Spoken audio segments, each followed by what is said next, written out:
날개 아래 십자가 아래 평안이 있습니다. 너무 긴가요? 네.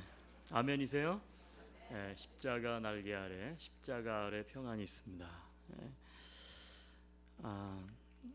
어떤 유치원생이 이제 한국말을 애들이 이제 배우면서 선생님들이 아이들에게 이제 교육을 시키기 위해서 얼마나 한글을 잘 따라하고 있는가 선생님이 유치원생들에게 물어봤어요. 여러분, 어린이 여러분, 고자로 시작하는 단어가 어떤 것이 있는지 아는 학생은 손을 들고 말해보세요. 그랬더니 어떤 애가 손을 번쩍 들더니 고양이요 그러는 거예요. 어떤 애가 또 뒤질세라 손을 번쩍 들더니 고무줄이요 그러는 거예요. 선생님이 와 너무너무 잘한다. 또 누구 없어요? 그랬는데 그 반에서 가장 얼뛴 애가 손을 드는 거예요. 그러더니 딱 하는 얘기가 고뇌요 이러는 거예요. 고뇌. 선생님이 너무 놀랐어요. 이야, 아니 유치원생인데다가 더구나 가장 얼뛴 애가 어떻게 이 어려운 단어를 알 수 있을까? 그렇지만 한편으로 너무너무 뿌듯했어요. 그래서 이제 휴식 시간에 유치원 선생님들이 모인 교무실에서 자랑을 하고 있었어요. 우리 반에 걔 있잖아. 걔가 글쎄 고자로 시작하는 단어를 얘기하라 그랬더니 고뇌 이 단어를 다른 선생님들이 정말이냐고. 근데 그때 마침 교무실 밖으로 그 아이가 지나가는 거예요. 그래서 선생님이 그 애를 불렀어요. 대견스럽게 칭찬해 주려고. 그러니까 그것을 못 믿겠다고 생각했던 다른 반 선생님이 물어보는 거예요. 얘야, 너 고뇌가 뭔지 알아? 그랬더니 이 아이가 하는 얘기가 바다에 가면 있잖아요. 바다에 가면. 그래서 고뇌가 바다에 가면 있나? 이거 뭘까? 그러니까 이 애가 하는 얘기가 모르세요? 그러더니 하는 얘기가 고뇌요 고뇌. 돌고뇌 모르세요? 돌고뇌. 알고 봤더니 이게 바다에 가면 있는 게 고뇌인데 돌고뇌가 있대. 알고 봤더니 돌고래, 고래였어요. 고래. 그 발음이 애들이 이제 제가 이 이야기를 들으면서 우리 애들도 지금 이제 그런 현상들이 굉장히 많은데 2세들이 특히 그런 거 많죠. 한국말을 하는데 단어가 전혀 다른 단어예요. 어서 오세요를 해야 되는데 어서 가세요를 하고 다녀왔습니다. 근데 다녀갔습니다. 이렇게 인사를 하고 여러분 유치원생 같지만 제가 오늘 여러분과 함께 이 요한계시록 2장과 3장에 나오는 소아시아의 7교회 우리가 신앙의 칼라 시리즈로 7교회를 보고 있는데 계시록에 나타난 7교회에 대해서 좀 암송을 좀 해보려고 그래요. 왜냐하면 지금 계속해서 시리즈로 설교하고 있는데 그 교회가 그 교회 같고 그 교회가 그 교회 같고 그리고 무슨 교회 이름이 이렇게 어려운지. 근데 우리 성경 파노라마 같이 공부하신 분들은 저 나름대로 암송하는 유치원생 같아 보이지만 아주 유치한 방법으로 7교회를 암송하는 것 배웠어요. 여러분 7교회 어떻게 암송하시면 되느냐면요 이렇게 하시면 돼요. 외국에 우리나라에 지금 가면 빌라 그러면 어디서 사세요? 빌라요. 그러면 굉장히 그렇게 부자는 아니에요. 그렇죠?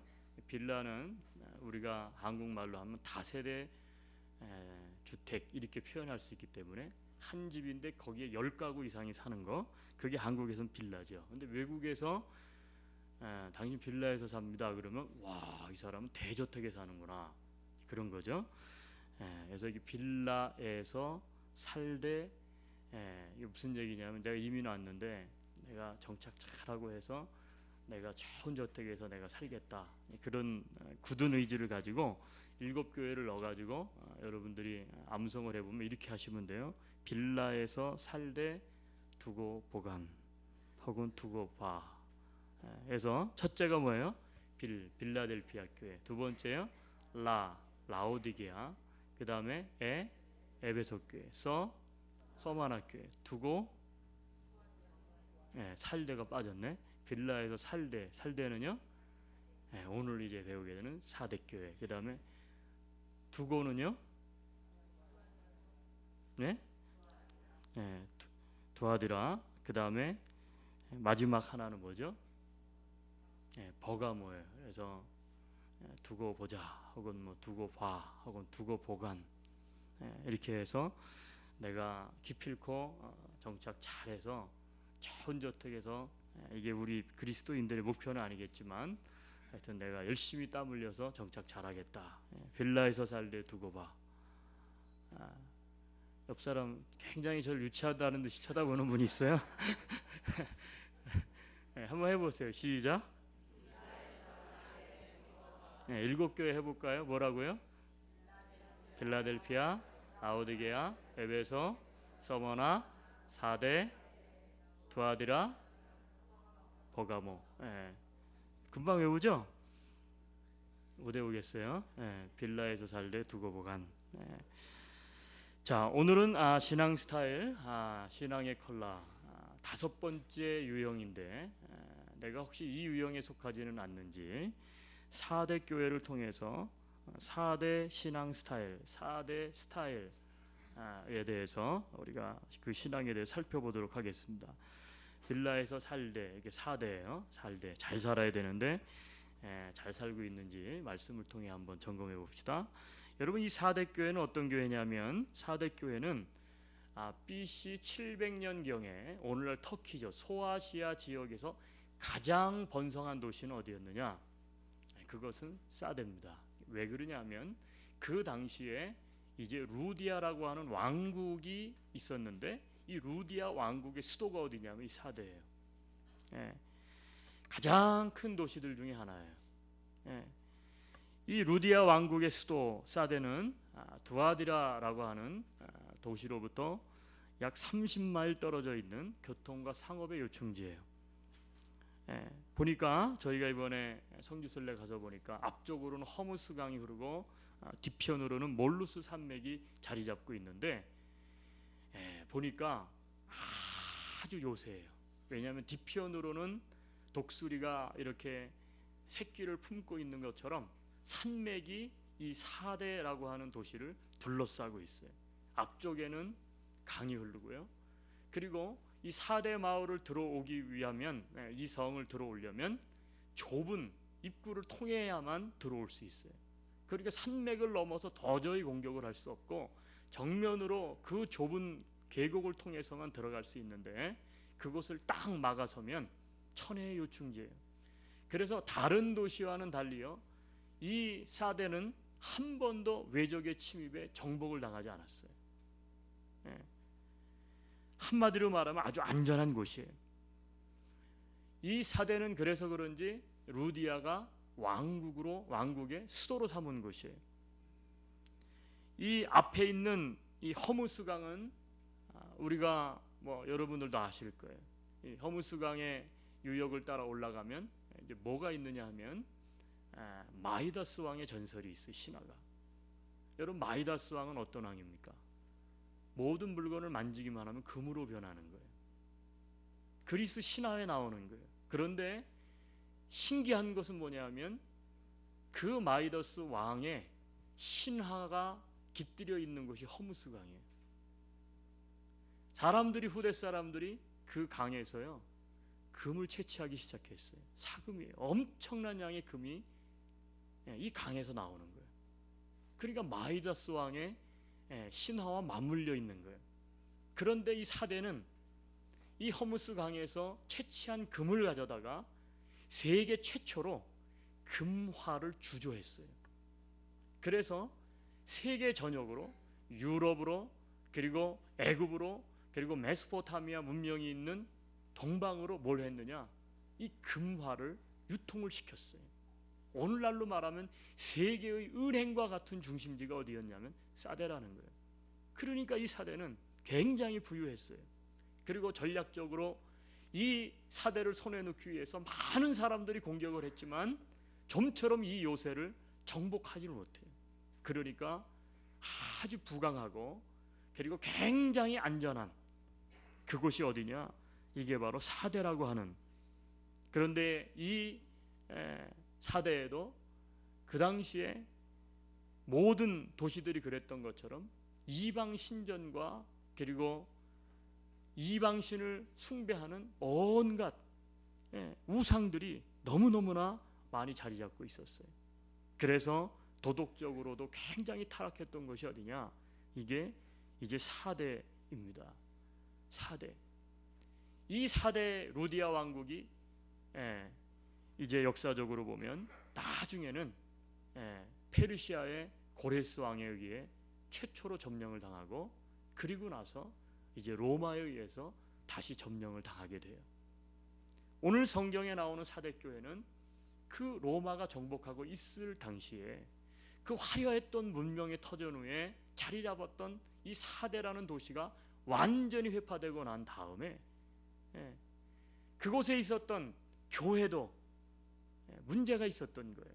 그래서 반모섬에 있었던 이 사도 요한을 통해서 예수님께서 친히 이 4대 교회를 향해서 주시는 말씀이 오늘 성경의 배경이 되겠어요. 여러분, 이것을 우리가 기억하고, 그렇다면 이 4대 교회를 향해서 예수님께서 어떤 말씀을 하셨는가, 이것을 우리가 살펴봐야 4대 유형의 신앙이 어떤 것인지를 우리는 발견할 수가 있어요. 여러분, 1절을 성경을 다시 펴서 보시면 성경은 이렇게 시작해요. 4대 교회의 사자에게 편지하기를 하나님의 7영과 7뼈를 가지신 이가 가라사대 내가 네 행위를 아노니 내가 살았다 하는 이름은 가졌으나 죽은 자로다.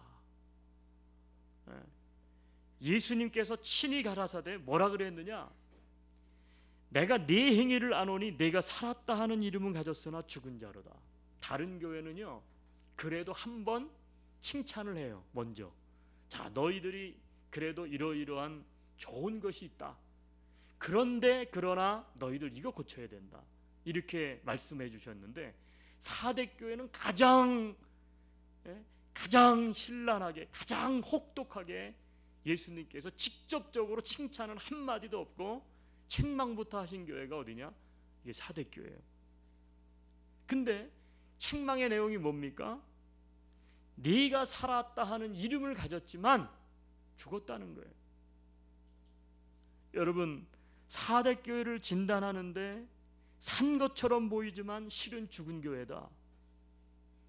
만약에 예수님께서 나의 신앙을 말씀하시는데 너는 예수를 믿는다고 하고 교회를 다닌다고 하고 신앙생활을 한다고 하지만 내가 볼 때 너는 죽은 신앙이야. 여러분, 이 선고를 받았다 그러면 어떻게 되겠어요? 이건 굉장히 무서운 거죠. 굉장히 무서운 책망이에요. 그러면 이 4대 교회는 도대체 왜 죽었다고 예수님께서 말씀하셨을까요? 2절에 그 해답이 있어요. 2절에 보면 이런 문구가 있어요. 하나님 앞에 네 행위에 온전한 것을 찾지 못하였노니. 그러니까 뭐가 도대체 죽었느냐? 이 4대 교회, 하나님 앞에서 네 행위가 온전하지 못했기 때문에 네가 살았다 하지만 너는 죽었다라는 거예요.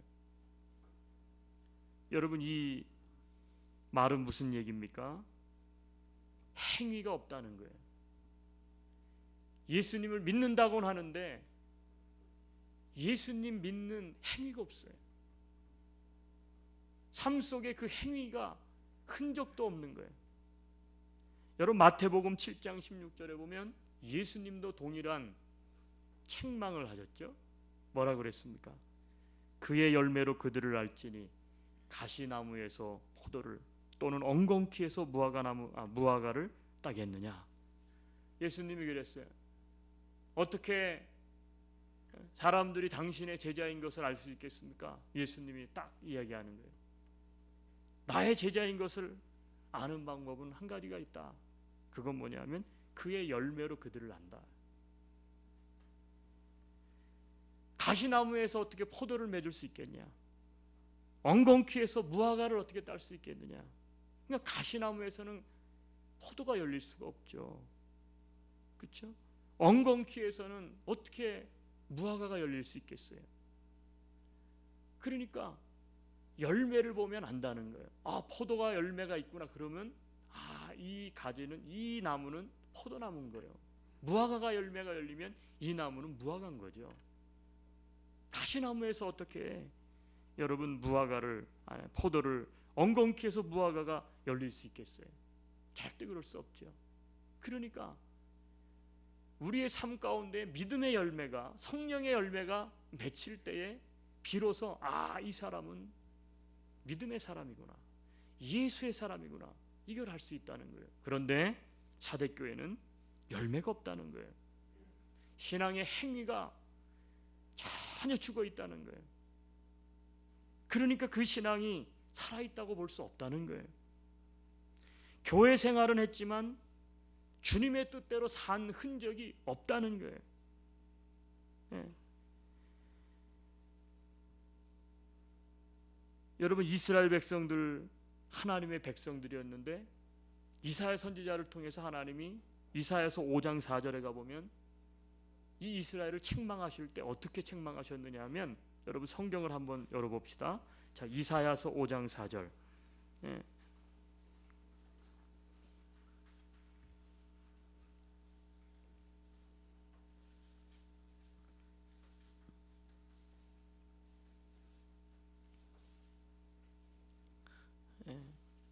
내가 내 포도원을 위하여 행한 것 외에 무엇을 더할 것이 있었으랴. 그 다음 같이 읽어요. 내가 좋은 포도 맺기를 기다렸거늘 들포도를 맺힘은 어찌민고. 하나님께서 이스라엘 백성들을 젖과 꿀이 흐르는 가나안 땅에, 기름진 땅으로, 그렇죠? 애굽으로부터 노예되었던 그들을 이끌어내서요, 젖과 꿀이 흐르는 가나안 땅에 좋은 곳으로 인도했다는 거예요. 이게 비유예요. 자, 어떤 과원지기가 있다는 거예요. 자, 과수원을 만드는데 그 과수원을 좋은 기름진 땅에 그곳에 있었던 잡초와 잡목들을 다 뽑아냈어요. 그리고 제일 좋은 포도나무를 심었다는 거예요.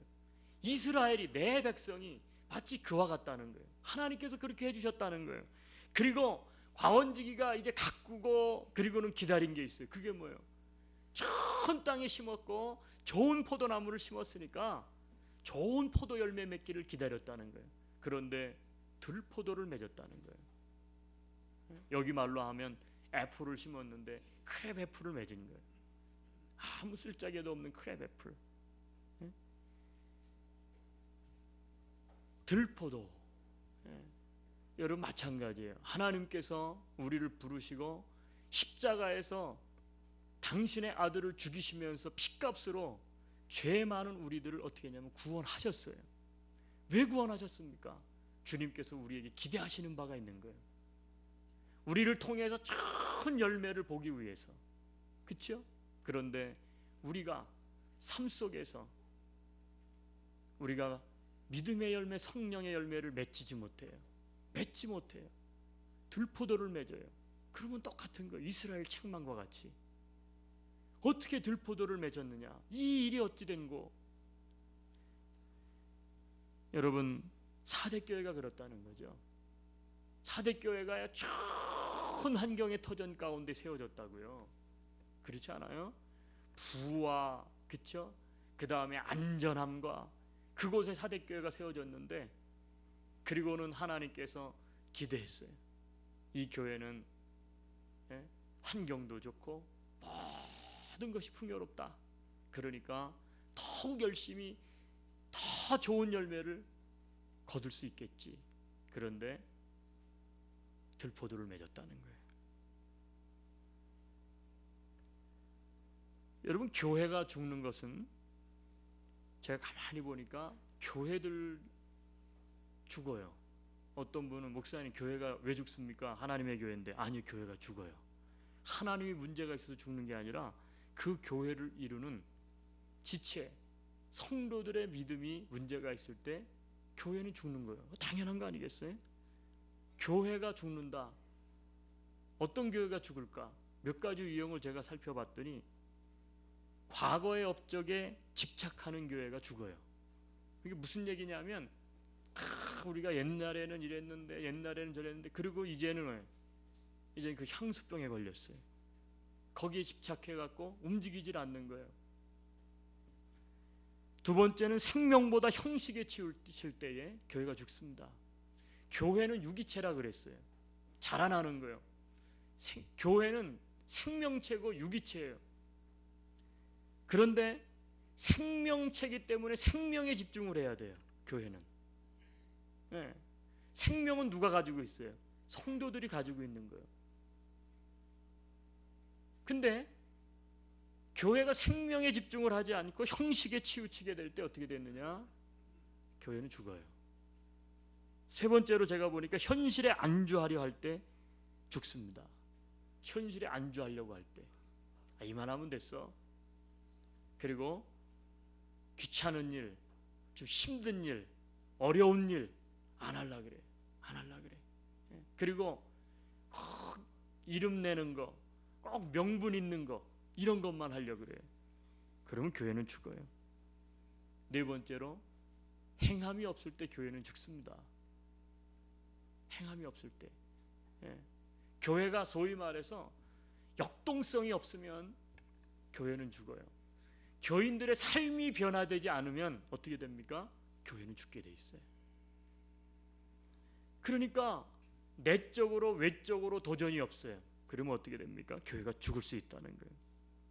근데 가만히 보세요. 지금 우리가 5번째 교회를 보고 있는데 처음부터 에베소 교회도 봤고, 그쵸? 서머나 교회도 봤고, 그쵸? 또 무슨 교회 봤나요? 버가모 교회도 봤고, 그 다음에 지난주에 두아디라 교회 봤어요. 여러분 4교회를 다 보면서 오늘 본 사대교회하고 차이점이 하나 있어요. 뭔지 아세요 혹시? 앞에 있는 4교회들은요 교회 안에 이단들이 침투했다는 거예요. 그래서 그 이단들과 싸웠어요. 지기도 하고 이기는 교회도 있고.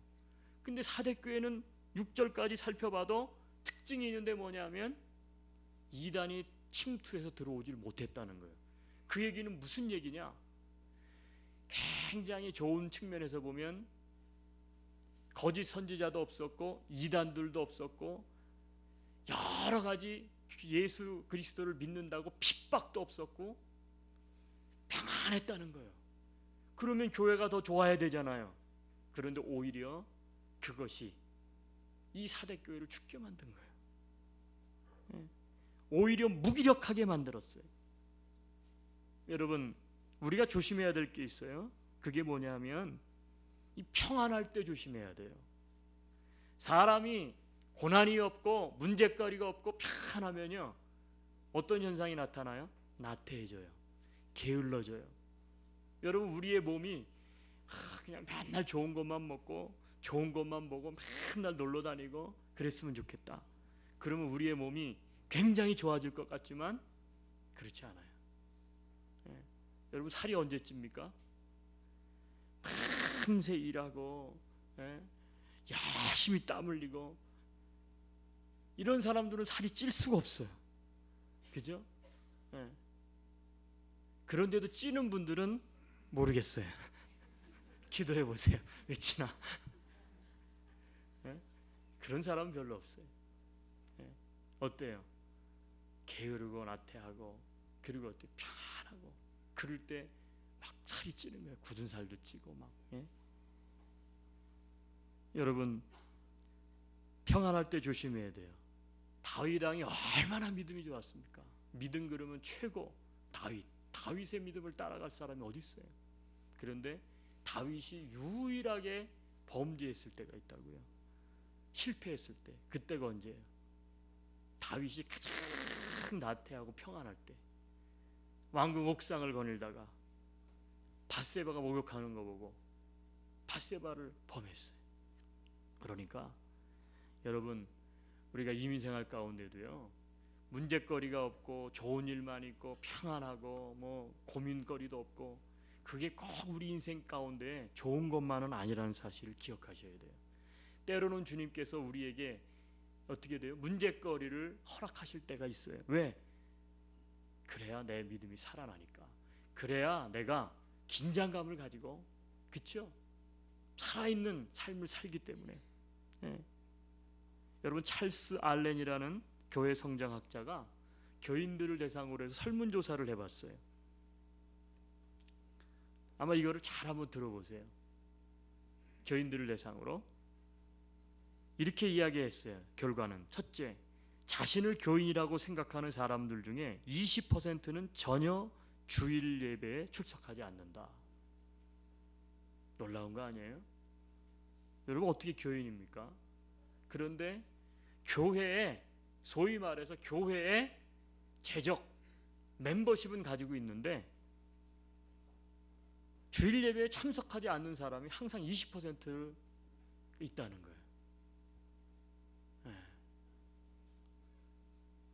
또 교인들 중에 25%는 기도 생활을 아예 하지 않는다. 기도 생활을 아예 안 하는 사람이 25%가 있다는 거예요. 교인들 중에 35%는 성경을 읽지 않는다. 신문을 읽고 텔레비전은 켤지언정 성경을 펴서 읽는 법이 없다. 교회 성도들 가운데 35%는 성경 자체를 읽지 않는다는 거예요. 심각한 거죠. 교인들 중에 40%는 거의 과반수에 해당하여 일정한 헌금을 결정하지 않고 신앙생활을 한다. 즉흥적으로 11조를 얼마 할지, 감사헌금을 할지 전혀 결정을 안 하고 즉흥적으로 기분이 나면 하고 아니면 안 하고 그렇게 헌금 생활을 한다는 거예요. 40%가. 교인들 중에 75%는 교회에서 어떤 책임도 지고 있지 않다고 했습니다. 예를 들면 내가 오늘 교회 안 간다고 해서 뭐 큰일 나지 않는다. 내가 오늘 내가 맡은 직분 있는데 죄송해요. 성가대 여기 설문조사니까 성가대를 하고 있다면 내가 빠지면 성가대 자리가 좀 비겠지만 그렇다고 무슨 교회에 이렇다 할 손실이 있는 게 아니다. 이렇게 생각을 하고 빠지고 싶으면 빠지고 서고 싶으면 서고 이런다는 거예요. 상관이 없다. 교회 직분, 나의 책임. 75%가 교회 책임감을 가지지 않고 그냥 적당히 다닌다는 거예요. 더 놀라운 사실은 교인들 중에 85%는 평생 죽을 때까지 전도를 한 번도 해본 일이 없다. 85%의 교인들이 죽을 때까지 한 번도 생명 구원하는 일에 관여를 안 한다는 거예요. 제가 이게 사실일까? 제가 이거를 믿어버리면 제가 목회를 못해요. 그렇죠? 어떻게 이런 분들하고 목회를 하겠어요? 근데 더 놀라운 사실은 그 교인들 중에 100% 전부가 천국에 가기를 소망하고 있다.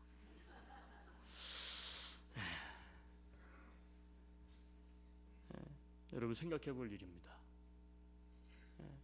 4대 교회는 바로 그런 교회가 아닌가 싶어요. 4대 교회는 살았다 하나 죽어 있는 거죠. 어찌 살아 있습니까? 그 믿음이. 여러분 2절과 3절에 가시면 그래서 예수님께서 요한을 통해서 주시는 말씀이 뭐냐면 자, 너희는 살아있다고 착각한다는 거예요. 착각한다 너희들이. 나는 살아있다. 나는 믿음이 있다. 착각한다는 거예요. 근데 믿음이 없다는 거예요. 죽었다는 거예요. 절망이죠. 그런데 사대교회를 향해서 예수님께서 뭐라 그러냐면 처방을 하세요. 살 방법이 있다는 거예요. 그런데 2절과 3절을 간추려 보면 우리가 가진 성경을 이렇게 좀 더 영어나 원어 성경을 통해서 분석을 해보면 자, 그러면 어떻게 사대교회가 혹은 4대 유형 신앙인이 살아날 수 있을까? 예수님께서 요한을 통해서 처방한 게 있는데 이 2절과 3절에는 원어에 보면 동사가 딱 3개 등장해요. 3개. 우리가 이걸 번역을 하면서 이것도 동사 저것도 동사 어떤 게 동사인지 정확하게 우리말은 확인이 안 되는데 원어에는 동사가 3개예요. 첫 번째 동사는 뭐냐면 일깨워라고 하는 동사예요. 일어나야 한다는 거예요. 이 말씀은 정신을 차려서 파수해야 된다라는 말이에요. 정신 차리지 않으면 망할 수밖에 없는 게 지금 사대교회의 현실이에요. 지금 형편이 평안하고 아무런 문제가 없는 것처럼 보이지만 방심은 금물이라는 거예요. 그들이 일깨워서 할 일은 뭐냐? 2절의 끝에 보니까 그 남은 바 죽게 된 것을 굳게 하라. 죽게 된 것을 굳게 해라. 여러분, 자각하라는 거예요. 여러분, 깨닫지 못하면, 이를 깨어나지 않으면, 모르면 어떻게 돼요? 깨어날 수 없는 거예요. 변화될 수 없는 거예요. 살아날 수 없는 거예요. 그러니까 깨어나라. 이를 깨어라. 여러분, 오늘 이 말씀을 듣고 혹시 이거 4대 신앙의 유형 스타일 가운데 나에게도 이런 모습이 있다, 그런 분들이 있다면 오늘 이 말씀이, 이 설교가 여러분을 깨우는 설교가 될 수 있기를 주의 이름으로 권면합니다. 두 번째는요, 생각하라 라고 하는 단어가 나와요. 생각하라. 네가 어떻게 받았으며 어떻게 들었는지 생각하고, 그래서 생각하라는 거예요. 여러분, 주님께 받은 믿음의 은혜와 들은 말씀을 생각해내지 못하면 돌이킬 수 없어요. 그래서 깨닫고 깨어나기 위해서는 첫걸음이 뭐냐? 그것은요, 하나님의 말씀을 아는 거예요. 그래서 베드로후서 3장 18절에는 오직 우리 주 곧 구주 예수 그리스도의 은혜와 저를 아는 지식에서 자라가라, 이렇게 했어요. 지식에서. 하나님에 대한 지식이 있어야 되죠. 하나님에 대한 지식은 하나님의 말씀을 말하는 거예요. 하나님의 말씀을 생각하고, 그리고 어떻게 하면 깨어나라는 거예요. 마지막 세 번째는 회개하라라는 단어입니다. 회개하라. 근데 이 회개를 그냥 회개하라 하지 않고 지키어 회개하라 그랬어요.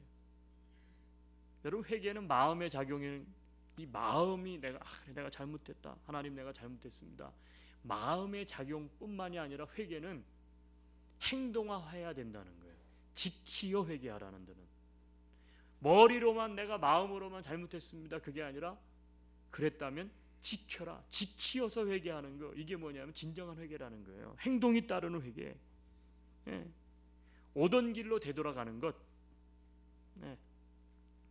그러니까 이 전체의 말씀 세 가지를 생각하면 일깨우고 생각하고 회개하라. 너희들이 4대 신앙 같은데 깨어나라, 생각하고, 그리고 회개해라, 돌이켜라. 여러분, 하나님의 말씀을 지키라는 거예요. 그리고 그 하나님의 말씀을 붙잡고 행동하는 그리스도인으로 삶을 살라는 거예요. 근데 그 다음 말이 무서운 말이 있죠. 3절 끝에 만약 일깨지 아니하면 내가 도적같이 이르리니 어느 시에 내게 임할는지 내가 알지 못하리라. 근데 만약에 너희들이 깨닫지도 못하고 내 말을 생각하지도 않고 돌이키지도 않고 그러면 어떻게 하냐면 도적같이 내가 임하겠다는 거예요. 여러분, 주님께서 도적같이 오신다, 무서운 거죠. 심판을 이야기하는 거예요. 가만두지 않겠다는 거예요. 그런데요, 이 말씀은요, 이 루디아 왕국, 즉 4대의 기원 전에 실제로 이 4대가 유일하게 이방 민족에 의해서 정복당할 때에 유명한 일화의 내용이기도 해요. 무슨 내용이냐? 여러분, 이 리디아 왕국은요, 마지막 통치자가 크로에수스라는 사람이에요. 크로에수스. BC 560년 그때의 마지막 이 리디아 왕국의, 한마디로 말하면 이제 황제였어요. 그런데 그때에 우리가 잘 알고 있는 것처럼 페르시아 바사 제국, 성경에 바사 제국이 오늘날 이라크 땅을 다 점령을 하고 애국까지 점령을 하고, 그리고 어떻게 하냐면 거대 왕국을 이루어요. 그 왕의 이름이 고레스 왕이라는 사람이에요. 바사의 고레스 왕. 여러분, 바사 왕 고레스가 어떻게 됐습니까? 우리가 알고 있는 것처럼 이스라엘을 멸망시켰잖아요. 바사 왕 고레스가. 자, 그러니까 점점 왕국을 확대하다 보니까 오늘날 터키, 아시아 지역에 이른 거예요. 소아시아 지역에. 리디아 왕국을 정복하러 온 거예요. 근데 이전까지 한 번도 이 4대는 정복당해 본 일이 없어요. 뒤에는 험준한 산령이 있어가지고 거기로 도대체 넘어올 수가 없어요. 밑에는 강이 흐르고요. 그리고 이 마을 입구는 너무 좁아요. 거기다 성벽을 딱 쌓아놓고 높은 지대에 도시가 있는데 거기를 들어갈 수가 없는 거예요. 그러니까 이 도시는 싸우지 않아도요, 잘 그냥 지키고만 있으면 아무도 침략을 하지 못하는 거예요. 그러니까 이 리디아 왕국의 마지막 통치자가 이 쿠에르스인데, 한번 와봐라. 네가 세계를 다 지금 지중해 있는 지역들을 다 정복하고 있지만 사대는 절대 안 된다. 여긴 요새다. 한번 해보려면 해봐라. 굳건하게 성문을 닫고요, 지키는데 너무 그 요새 들어가는 길목이 좁아서 어떻게 많은 군사를 보내야 어떻게 해보겠는데 안 되는 거예요. 공격해도 실패하고 공격해도 실패하고 공격해도 실패하고. 고레스가 약이 올랐어요. 내가 다 정복했는데 야, 어찌 이 조그만 이 사대 이걸 내가 어떻게 정복 못하고 이러고 있는가. 그런데요, 참 기가 막힌 거예요. 역사라는 것은. 이 난곡불락 요새니까 군인들이 다 자만하고 지키고만 있는 거예요. 그냥 지키고만. 근데 이 성의 남쪽에는 굉장히 가파른 절벽이 있는데 그 꼭대기에서요, 군인들이 가만히 보니까 가파른 절벽이니까 그쪽으로는 공격을 해올 수가 없어. 다른 지역 사람들은 그래도 좀 긴장하고 있는데 가파른 남쪽의 성벽에 거기를 지키는 군인은 한 번도 그쪽으로 공격을 해오지도 않고 해올 수가 없으니까 그 꼭대기에서 왜냐면 맨날 보초를 쓰는데 맨날 잠만 자는 거예요. 페르시아 군인이 가만히 멀리서 그거를 이렇게 보고 있는데 우연하게 이 졸다가요, 이 병사 한 명이, 사대 병사 한 명이 쓰고 있던 모자가, 투구가 성벽 밖으로 굴러 떨어졌어. 졸다가 말이죠. 이렇게 졸다가. 그래가지고 페르시아 군인이 떨어진 철모가 있는 것을 이렇게 보고 있었겠죠.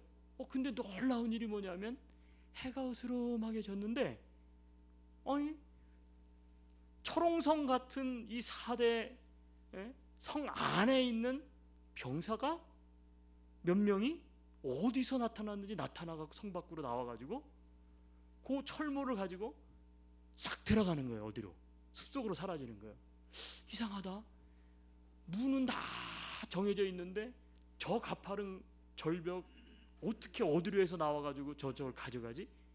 몰래 뒤따라간 거예요. 가봤더니요, 비밀 통로가 있어.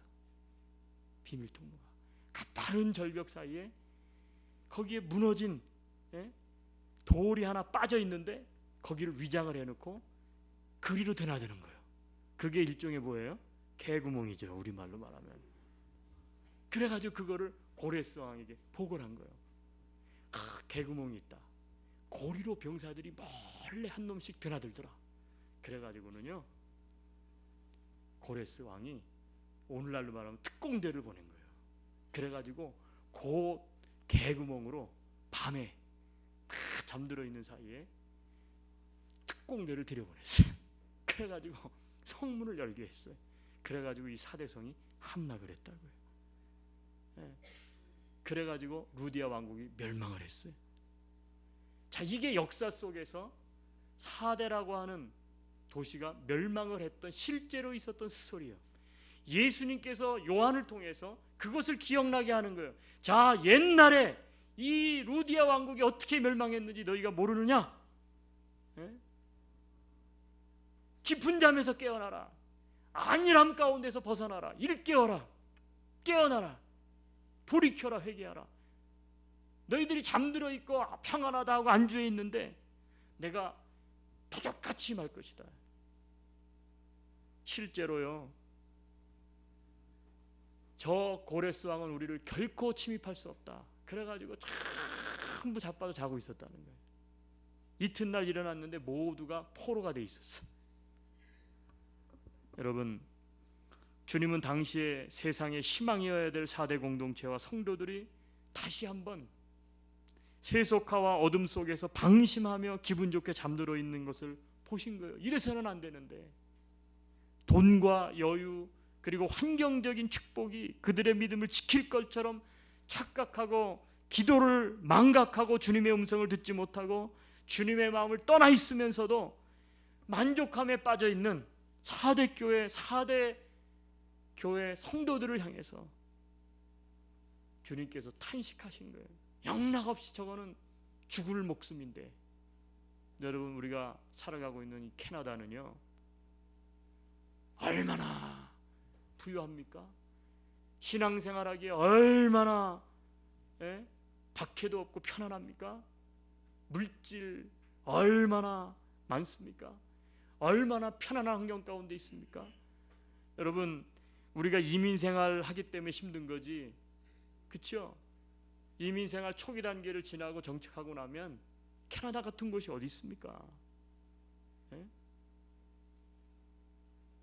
그러다 보니까 우리도 신앙생활하면서 어떻게 돼요? 4대 교회 같아요. 점점 캐네디안 사람들을 따라가요. 신앙에 열정이 없어요. 믿음이 없어요. 형식적이에요. 장례식과 결혼식만 교회 와서 해요. 여러분, 지금 실제 그렇게 되잖아요. 다음 세대들이 보면 교회를 찾지 않아요. 예수님의 이름을 부르지 않아요.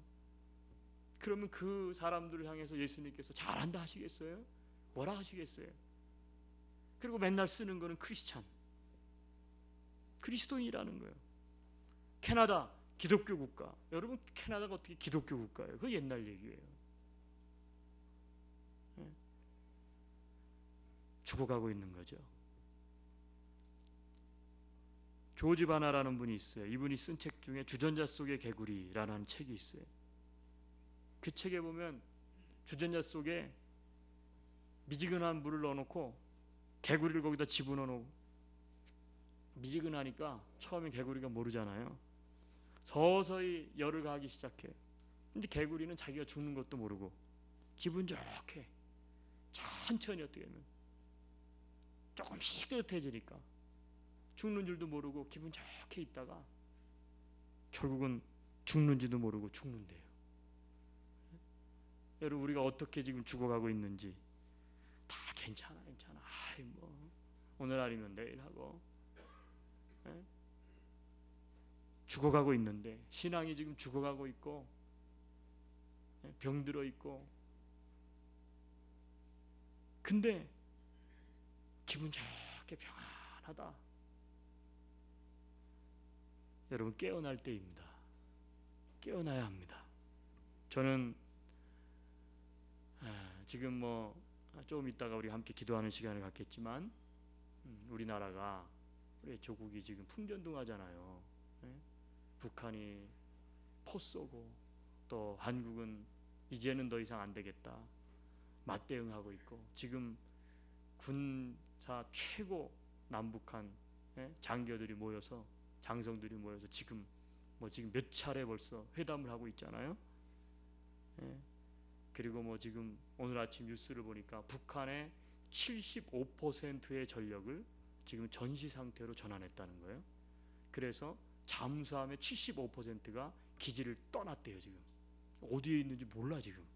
그러니까 지금 대잠 헬기들이 75% 기지를 떠난 북한 잠수함들이 도대체 지금 어디를 향해 가고 있는지 지금 파악하느라고 정신이 없어요. 여러분, 지금 무슨 일이 일어날지 몰라요. 어떤 사람들은 그렇게 얘기하죠. 아이 뭐 설마 무슨 일이 있겠습니까? 설마, 아무도 모르는 일이요. 여러분, 설마. 여러분, 지금 깨어 있어야 됩니다.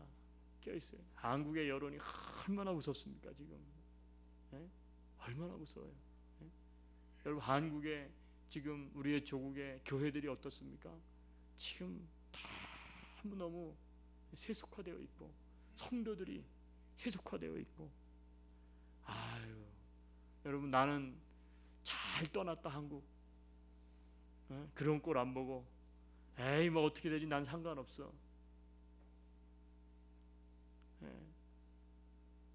코리안이 그러면 되겠어요? 여러분, 그 어느 때보다도 우리가 경성하면서 깨어서 조국을 위해서 우리가 기도할 때예요. 아멘. 기도할 때예요. 민족을 깨우며 기도하는 성도들이 돼야 돼요. 무엇보다는 자신이 깨어 기도하는 사람이 돼야 되고, 가족들을 위해 기도해야 되고 교회가 깨어나길 기도해야 되고 그리고 민족을 깨우는 기도하는 사람들이 되어야 될 줄로 믿습니다. 옆 사람 한번 보세요. 보고 싶습니다. 깨어있지 않았던 분은 뭘 보고 싶다는 거야? 깨어 기도하는 모습을 보고 싶다고요. 아멘? 다시 한번 해보세요. 시작.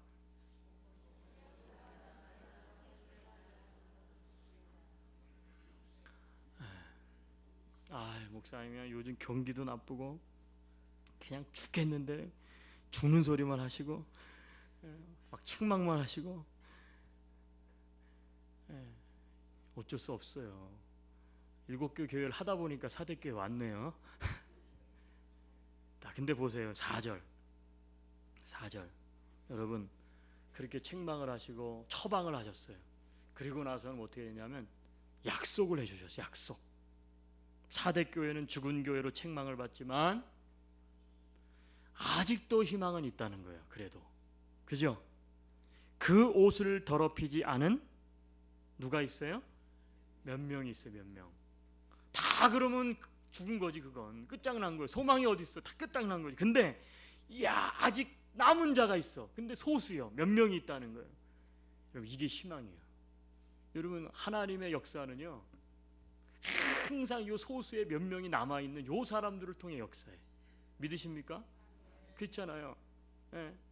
아벨과 가인이 있었는데 유일하게 가인이 아벨을 쳐 죽였어요. 그죠? 근데 누가 났어요? 셋이 태어났어. 그래서 어떻게 돼요? 이 가인의 후손이 아니라 셋의 후손을 통해 하나님 나라를 세우기 시작해.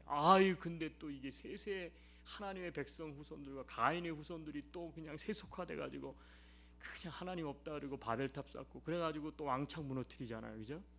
그죠? 그런데도 하나님께서 남겨두신 백성들을 통해 일을 하죠. 그래도 안 되겠는 거예요. 그래서 홍수를 하나요? 물로 심판하요. 그런데 누가 남았어요? 노아의 가족들 8명이 남았어요. 그 가족들을 통해 다시 시작하는 거예요. 세상이 다 그렇게 살아가요. 그런데 이스라엘 민족을 통해서 어떻게 돼요? 하나님께서 이 세상을 통치하시는 거예요. 이게 구약 아닙니까? 오늘도 마찬가지예요. 여러분 세상은 다 그렇지만 하나님께서 세우신 믿는 자들, 그 믿는 자들의 공동체, 믿음의 공동체, 교회를 통해서 이 세상을 다스리시고 운영해 가시는 거예요. 믿으십니까? 남은 자들이 있는 거예요. 3장 8절에 보면 그들은 합당하다 그랬어요. 합당한 열매 행실을 가지고 있다는 거예요. 다른 사람은 다 죽어 있는데 이 소수의 사람들은 그래도 살아있는 사람들이 있다는 거예요. 그렇게 어려운 교회 사정 가운데서도 어떻게 되냐면 이기는 자가 있다는 거예요. 그래서 이렇게 말하는 5절에 이기는 자는 이와 같이 흰옷을 입을 것이요 내가 그 이름을 생명책에서 반드시 흐리지 아니하고 그 이름을 내 아버지 앞과 그 천사들 앞에서 시인하리라. 다 죽은 것처럼 보이는데 살아있는 사람들, 흰옷을 입은 사람들이 있다는 거예요. 희망은 있는 거예요. 자, 오늘 우리가 여러분 아까 보고 싶습니다 그랬는데요. 옆에 사람 한번 다시 쳐다보세요. 당신이 바로 그 사람이요. 믿으십니까? 안 믿으세요? 그러면 그 사람이 바로 나입니다 이렇게 하면 믿겠어요? 자기를 향해서? 여러분 그 사람이 여러분이 될 수 있기를 소망합니다. 그 교회가 안디옥 교회가 돼야 돼요. 믿으십니까? 자, 그리고 오늘 하나 빠먹은 게 있네. 4대 교회에 항상 예수님이 7가지 교회 형상대로 나타난다 그랬죠. 근데 오늘 4대 교회는 1절에 보니까 하나님의 뭐예요? 7영과 7뼈를 가지신 이로 예수님의 모습을 드러내요. 자, 보세요. 하나님의 7영은 성령을 상징합니다. 이 영은 거듭나게 하는 거예요. 새롭게 하는 거예요. 그러니까 무슨 얘기냐? 너희가 회개하고 돌이켜서 깨어나 살아있는 자가 되라. 근데 그게 뭐예요? 성령인 내가 너희를 도와준다는 거예요. 새롭게 하고 거듭나게 하고 열매를 맺게 하는, 성령의 열매를 맺게 하는 성령님, 그 예수님께서 어떻게 하냐면 도와준다는 거예요. 7별은 7교의 사자들로 하여금 하나님의 통해 역사하시는 오른손을 말씀하시는 거예요. 그러니까 내가 오른손과 같이 너희들을 붙들어서 성령의 능력으로 너희들을 새롭게 할 것이다, 그거예요. 여러분, 오늘도 마찬가지예요. 깨어나십시오. 그래, 내가 이런 사람이구나. 내가 이 유형의 신앙인이구나. 내가 살아있는 것 같으나 죽은 사람이구나. 내가 기도해야 되겠다. 내가 말씀을 붙잡아야 되겠다. 그러면 누가 도와주신다는 거예요? 성령께서 새롭게 하시도록 우리를 도와주시고 붙들어 주신다는 거예요. 성령의 열매를 맺게 해주신다는 거예요. 행위를 통해서 성령의 열매를 맺게 해주신다는 거예요. 도와주신다는 거예요. 여러분, 그분이 우리가 믿는 주님이신 줄로 믿습니다. 오늘 말씀을 종합해 보면 살아있으나 실상은 죽은 믿음의 신앙인의 모습에서 깨어나야 한다는 거예요. 말로는 주여 주여 하는데 삶의 주님의 행위가 없는 명목상 이름만 신앙인의 모습에서 돌이켜야 한다는 거예요. 다시 신옷을 입어 생명책에 기록되는 그 소수의 사람 되어야 한다는 거예요. 우리 눈을 감읍시다. 그리고 오늘 말씀 붙잡고 내 안에 죽어있는 사대 신앙은 없는지, 주님, 내가 돌이키겠습니다. 깨어나겠습니다. 내가 다시 신옷을 입어 생명책에 기록되겠습니다. 그리고 또 한 가지 기도합시다. 하나님, 지금 우리의 조국 깨어나게 하옵소서. 정신을 차리게 하옵소서. 안일함에서 벗어나게 하옵소서. 무엇보다 깨어 자신과 가족들 그리고 민족을 깨우는 기도하는 성도들이 내가 되겠습니다. 우리 같이 한번 결단하며 기도합시다.